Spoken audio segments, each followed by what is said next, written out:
रात में जुनवू को नींद नहीं आ रही थी तो वो सियोना के पास जाकर उसे पूछता है कि तुम्हें और कितने पैसे देने बाकी है। ये वाला सीन यहीं पर ही कट होता है। अगले दिन सियोना कांग के पास जाकर उसका सारा कर्जा एक ही बार में चुका देती है। कांग ये देखकर शॉक हो जाता है।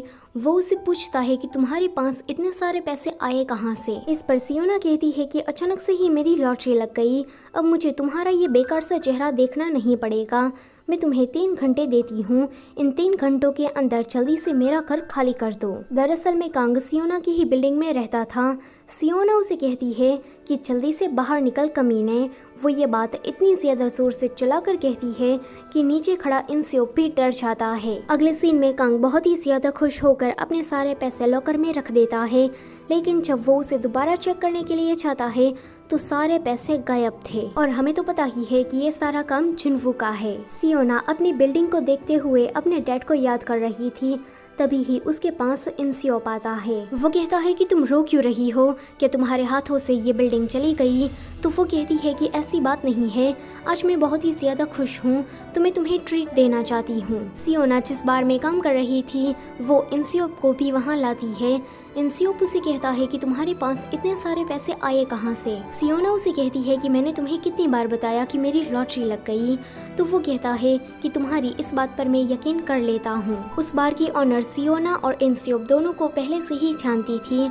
वो इंस्योप को देखकर कहती है कि पहले तो तुम सियोना को लाइक करते थे ना? तो वो कहता है कि बकवास करना बंद करो। सियोना कहती है कि हाँ, मुझे भी याद आ गया कि ये पहले मुझे पसंद करता था। फिर हमें एक फ्लैशबैक में दिखाया जाता है कि हाई स्कूल के टाइम पर इंस्योप सियोना को लाइक करता था। एक दिन उसने हिम्मत करके उसे लव लेटर लिखा, लेकिन सियोना ने उस लेटर को सबके सामने पढ़ा। इससे इंस्योप को काफी गुस्सा आया कि सियोना ने कैसे उसकी फीलिंग्स का सबके सामने मजाक बनाया। सियोना भी समझ गई थी कि इंस्योप को बुरा लगा है, इसीलिए वो तुरंत उसे माफी मांगने के लिए चाहती है, लेकिन इंस्योप उसे माफ नहीं करता। लेकिन सियोना के डैड के गुजर जाने के बाद सियोना अकेली थी, इसीलिए इंस्योप फिर से उसका दोस्त बन गया। प्रेजेंट में सियोना कहती है कि उस दिन से तुम कभी भी मेरी बिल्डिंग से गए नहीं, हमेशा मेरे साथ रहे, तो क्या अब हमें डेट पर जाना चाहिए? वो कहता है कि नहीं। सियोना उसे कहती है कि तुम्हें क्या एम्बैरेसिंग फील हो रहा है? तभी ही वहाँ से जुनवू गुजरता है, तो सियोना इंस्योप को छोड़कर जुनवू के पीछे पीछे चली जाती है। जुनवू उसे कहता है कि तुम इस तरह से बड़बड़ करते हुए मेरे घर में भी घुस गई हो। तो वो कहती है कि माफ करना, मैं अभी बाहर जाती हूँ। सियोना की इस हरकत पर जुनवू थोड़ी स्माइल कर देता है। फिर हम उसी साइको लड़के को देखते हैं जो कि अभी अभी जेल से रिहा हुआ था। वो किसी क्लब में था एंड उसने कब से बिल पे नहीं किया था। वेटर आकर जब बिल के पैसे उसे मांगता है तो वो अपनी माँ को कॉल करता है, लेकिन उसकी माँ उसका कॉल पिक ही नहीं करती। अब ये साइको लड़का इतना ज्यादा गुस्से में आ जाता है कि वो किसी को जान से ही मार डालता है। क्लब के कुछ लोग उसके पीछे भागते हैं तो ये अपना हुलिया चेंज कर लेता है। इसका मतलब ये है कि शेप बदलने वाला पर्सन और कोई नहीं लेकिन यही साइको लड़का है। जब वो वहाँ से भाग रहा था तो फीमेल रीपर आकर उसे पकड़ लेती है। जुनवू को सपने में फिर से सियोना दिखाई देती है तो वो उठकर कहता है कि मुझे हर बार एक ही सपना क्यों आता है। वो इस बात से तंग आकर अपना काम करने लगता है। वो अपने पुराने लैंड ओनर से पूछता है कि क्या आपने कभी सपने देखे हैं? तो वो कहता है कि हाँ, मैं तो अपने आप को बिल्डिंग का ओनर समझता हूँ। मेरे पास 20 नहीं 30 फ्लोर की ऊंची ऊंची बिल्डिंग्स है। लैंड ओनर की बातों से हमें पता लगता है कि ये अंकल कुछ न कुछ तो जानते ही है। उसने खुद को बिल्डिंग ओनर होने का जिक्र किया। इसका मतलब ये है कि वो जुनवू को सियोना के लिए कोई क्लू देना चाहते हैं। अगले सीन में जुनवू जब अपने घर की तरफ जा रहा था तो वो एंटिक शॉप में एक ब्रेसलेट को देखता है एंड उसे देखकर उसे थोड़ा सा अजीब लगता है। उसे फिर से उस लड़की मेरा मतलब सियोना के विजन आते हैं। वो सोचता है कि इस ब्रेसलेट की मदद से मैं अपने सपने को क्लियरली देख पाऊंगा, इसलिए वो इस ब्रेसलेट को खरीदने की बात करता है। लेकिन वो शॉप ओनर उसे कहता है कि ये ब्रेसलेट बेचने के लिए नहीं है। जुनवू ये सुनकर वहाँ से चला जाता है। उसके जाने के बाद वहाँ पर म्योंगजुन आता है। म्योंगजुन जब उस ब्रेसलेट को देखता है तो उसे भी विजन आते हैं कि कोई छोटा बच्चा उसे फादर फादर कह के बुला रहा है। वो भी जुनवू की तरह उस ब्रेसलेट को खरीदने की बात करता है तो शॉप ऑनर उसे कहता है कि ये ब्रेसलेट मैं तुम्हें नहीं दे सकता, लेकिन इसके ही जैसे और भी ब्रेसलेट मेरे पास है। तभी ही टाइम स्टॉप होता है।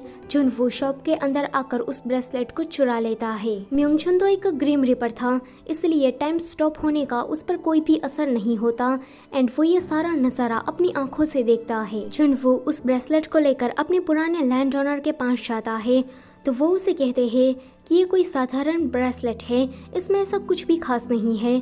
तो जुनवू उसे कहता है कि प्लीज़ आप पता लगाइए कि ये ब्रेसलेट आया कहाँ से है। वो उसे कहते हैं कि तुम इस चीज़ के पीछे क्यों पड़े हो, मैंने कहा ना कि ये बस एक मामूली सी चीज़ है। ये सुनकर जुनवू वहाँ से चला जाता है। म्योंगजुन जुनवू का पीछा कर रहा था और वो उसका पीछा करते करते उसके घर तक आ जाता है। जुनवू सियोना से कहता है कि माफ़ करना, मैंने तुम्हें बिना इन्फॉर्म किए हुए टाइम को स्टॉप किया। सियोना उसे कहती है कि कोई बात नहीं, मैंने तो इस मौके का अच्छा खासा फायदा उठाया एंड बहुत सारा काम किया, तो बदले में देखो मुझे बोनस मिल गया। वो काफी क्यूट हरकतें कर रही थी तो जुनवू स्माइल कर देता है। सियोना कहती है कि तुमने अभी अभी स्माइल की, तो वो कहता है कि नहीं। तो तभी ही वहाँ पर इंस्योप आता है। सियोना उन दोनों को एक दूसरे से इंट्रोड्यूस करवाती है। वो इंस्योप को तो अपना फ्रेंड ही कहती है, लेकिन जुनवू को वो बेसमेंट कह के बुलाती है। दरअसल में सियोना जुनवू को कभी भी उसके नाम से नहीं बुलाती थी, तो आज भी उसके मुंह से बेसमेंट ही निकल जाता है। अगले दिन गांग आकर सियोना से कहता है कि तुमने जो पैसे मुझे दिए थे वो तो सारे गायब हो गए, अब मुझे मेरे पैसे चाहिए। सियोना उसे कहती है कि ये तो तुम्हारी प्रॉब्लम है। गांग कहता है कि मुझे मेरे पैसे चाहिए, वरना मैं इस जगह से उठूंगा ही नहीं। सियोना उसे कहती है कि यहाँ से अभी के अभी निकलो, वरना मैं पुलिस को कॉल करूंगी। गांग कहता है कि जिसे बुलाना है बुला लो, मैं यहाँ से नहीं उठने वाला। वो तो यहाँ पर चौकड़ी मार के लेट गया था। तभी ही वहाँ पर सियोना की बिल्डिंग में रहने वाले एक अंकल आते हैं। वो कहते हैं कि सुबह सुबह तुमने चिल्लाकर मेरी नींद खराब कर दी। कांग कहता है कि मैं तो यहाँ से पैसे लेकर ही जाने वाला हूँ, अगर तुम्हें पुलिस को बुलाना है तो पुलिस को बुलाओ, या फिर तुम्हें मुझे मारना है तो मार भी सकते हो। अब यहाँ मारने वाली बात तो कांग पर भारी पड़ जाती है। वो अंकल बड़ा सा चाकू लेकर वहाँ आते हैं, तो ये देखकर कांग डर जाता है एंड वहाँ से पतली गली से भाग जाता है। अगले सीन में सियोना उस अंकल को थैंक यू कहने के लिए जा रही थी, लेकिन वो उसके कमरे को देखकर शॉक, क्योंकि उस अंकल का कमरा पूरा खिलौनों से भरा हुआ था। सियोना को पहले तो ये थोड़ा सा अजीब लगता है, लेकिन बाद में वो इस बात को ज्यादा माइंड नहीं करती। आगे उसे मिलने के लिए जुनवू बुलाता है। वो उसे कहता है कि अगर तुम्हारा इसी तरह का चलता रहा तो मेरा टाइम स्टॉप वाला भांडा तो सबके सामने फूट जाएगा, तुम ना थोड़ी केयरफुल रहो। सियोना उसे कहती है कि मैं समझ गई। आगे इंस्योप के साथ वो जा रही थी तो इंस्योप उसे पूछता है कि क्या तुम उस लड़के को पसंद करती हो। वो कहती है कि नहीं, मैं ऐसा कैसे कर सकती हूँ। वो बेसमेंट तो काफी कोल्ड हार्टेड है, अगर मेरी उससे शादी हुई तो मेरे डैड हेवन से ही मेरी चिंता करने लगेंगे। ये सुनकर इंस्योप खुश हो जाता है, लेकिन तभी ही सियोना कहती है कि वो कोल्ड हार्टेड है, लेकिन वो काफी ज्यादा हैंडसम है। इंस्योप कहता है कि इसका मतलब ये है कि तुम उसे पसंद करती हो। वो कहती है कि ऐसी बात नहीं है। अगले सीन में सियोना की मदद करने वाले वो अंकल कहीं जा रहे थे। कांग किसी बंदे से बात कर रहा था तो वो बंदा उस अंकल को देखकर कहता है कि अरे तुम तो वही गैंगस्टर वन हो ना। कांग कहता है कि क्या कहा गैंगस्टर। वो अंकल कहते हैं कि माफ करना, शायद तुमने किसी गलत इंसान को पहचान लिया है। इतना कहकर वो वहाँ से चले जाते हैं। कांग कहता है कि अभी अभी तुमने इसे गैंगस्टर कहा, तो ये सारा क्या माजरा है। तो वो बंदा कहता है कि ये वन हो ही था, इसकी ही वजह से एक टाइम पर हमारी गैंग कोरिया की नंबर 1 गैंग हुआ करती थी। वो एक ही पंच में 3 दांत को तोड़ देता था। जब भी ये आता था तो सबको पता लग जाता था कि वन हो आया है, लेकिन इसी की ही वजह से हमारा गैंग बिखर गया। इसने हमारी खुफिया इंफॉर्मेशन पुलिस को दी, जिस वजह से हमारे काफी गैंगस्टर को पुलिस ने पकड़ लिया। हमारे गैंग लीडर वन हो को कब से ढूंढ रहे थे ताकि वो अपने हाथों से उसे मार सके। कांग को ये अच्छा मौका लगता है, क्योंकि वो सोच रहा था कि अगर वन हो उसके रास्ते से चला गया तो वो फिर से सियोना को तंग कर पाएगा। इसीलिए वो गैंग लीडर के पास जाकर वन हो का एड्रेस दे देता है। अगले सीन में कुछ गैंगस्टर वन हो के घर पर उसे पकड़ने के लिए आए थे, लेकिन किसकी ऐसी मचाल कि वो लोग वन हो को टच कर सके। सभी लोग उसे डर रहे थे। सियोना ने गैंगस्टर वाली बातें दूर से ही सुन ली थी।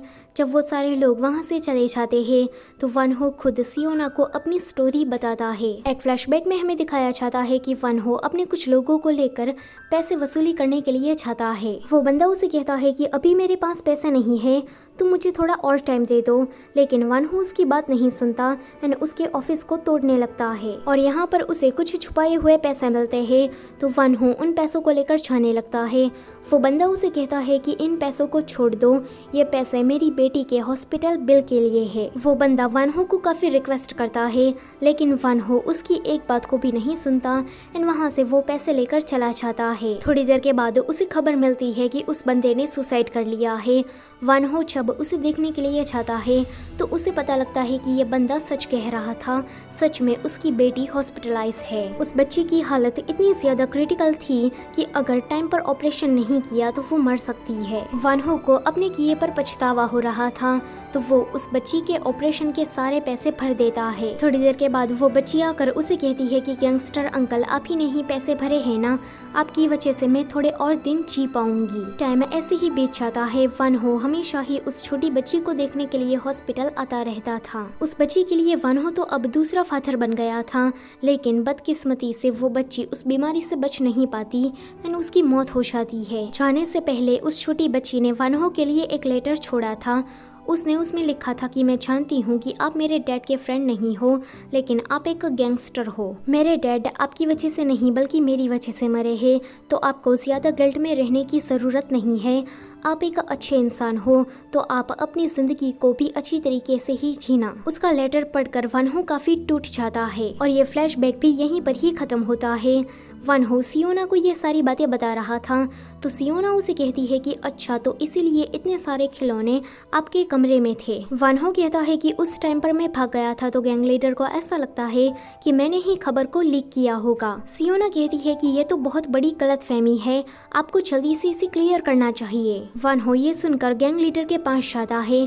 गैंग लीडर उसे देखकर उसे मारने लगता है। वन हो चुपचाप मार खा रहा था। गैंग लीडर उसे काफी बार पूछता है कि क्या तुमने खबर को लीक किया था, लेकिन वन हो तो कुछ भी नहीं बोल रहा था। तो गैंग लीडर तंग आकर उसे जान से मारने का ऑर्डर देता है। तभी ही टाइम स्टॉप हो जाता है। अगले सीन में वन हो उसी बच्ची के ग्रेव पर था एंड यहाँ गैंग लीडर के पास सियोना थी। सियोना ने उस गैंग लीडर की सारी गलतफहमी को दूर कर दिया था। आगे सियोना जुनवो के साथ थी। वो उसे कहती है कि आज तुमने मेरी काफ़ी मदद की है तो मैं तुम्हें मील ट्रीट दूंगी। वो कहता है कि मुझे नहीं चाहिए। वो वहाँ से चला जाता है। आगे सियोना यही बात इंसियोप से कहती है कि मैं तुम्हें मील ट्रीट दूंगी, तो वो कहता है कि हाँ क्यों नहीं। साथ ही साथ में वो ये भी पूछ लेता है कि क्या हम डेट पर जा सकते हैं। इसी के साथ ये वाला पार्ट होता है यहीं पर ही ख़त्म। वीडियो अच्छी लगी है तो लाइक, शेयर और चैनल को सब्सक्राइब करना मत भूलना। Thank you for watching.